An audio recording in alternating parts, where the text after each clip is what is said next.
Transcription number 56. Madam Chairman, I am glad that we are having a debate on the European Common Market. I wish that it had taken place earlier had Parliament been in session when the Minister of Aviation of the UK visited Delhi. It would have had an opportunity for arming government with its views, thus helping it in formulating the statement, but at any rate indicating to the world at large that Parliament is fully behind the Finance Minister in the statement that he has made. The statement that has been made by the Finance Minister is admirable, both in content and in tone. The problems that face us as a result of the emergence of the common market of Europe cannot be bypassed, whether we like it or not.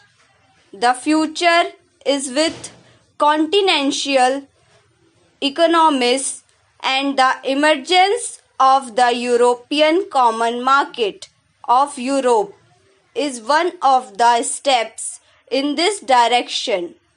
No one can deny the stakes that we have in the matter of entry of the United Kingdom into the common market of Europe.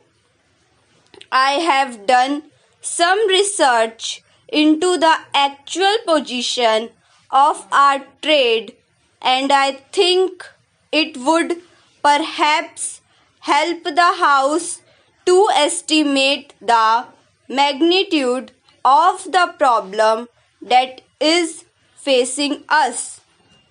We are importing 35% of our imports from Western Europe, including UK.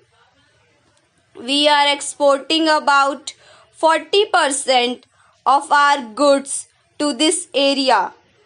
We have a large interest in the outcome of UK's entry in the common market and the terms on which she proposes to enter into the common market.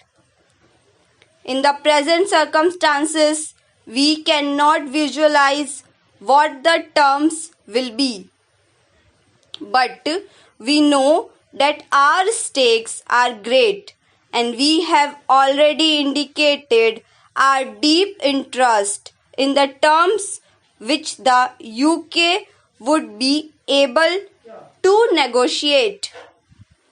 But having made our standpoint clear, it would be unbecoming of us to do anything else except to be prepared for all eventualities.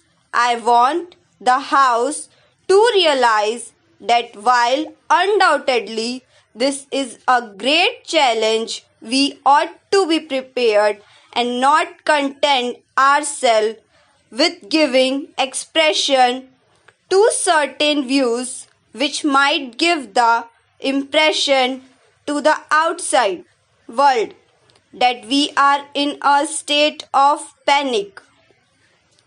To suggest, for instance, that the pattern of our trade should be changed overnight is not realistic. A changeover in trade is no solution. My honorable friend Sri Krishna Reddy pointed out that our balance of payments was most unfavorable with Germany. I know that it has been unfavorable, and while Partly this is due to Germany imposing very high tariffs. Let us realize that we have had to depend for aid and capital from the developed countries, notably Germany. As such, our balance of payments is bound to be unfavorable. It has been recommended by my friend that we ought to think of the pattern of trade being changed so that Eastern European countries might be our main customers. Before us, the advantages of rupee credit and rupee payments are dangled. I only want to sound a note of caution. While it is true that from the point of view of our immediate difficulties, rupee payments offer a solution in the sense of imports not being a current draft on our foreign exchange resources. We ought not to suffer from the delusion that we are getting something for nothing, nor can we think that these rupee payments which are made may not work to our disadvantage.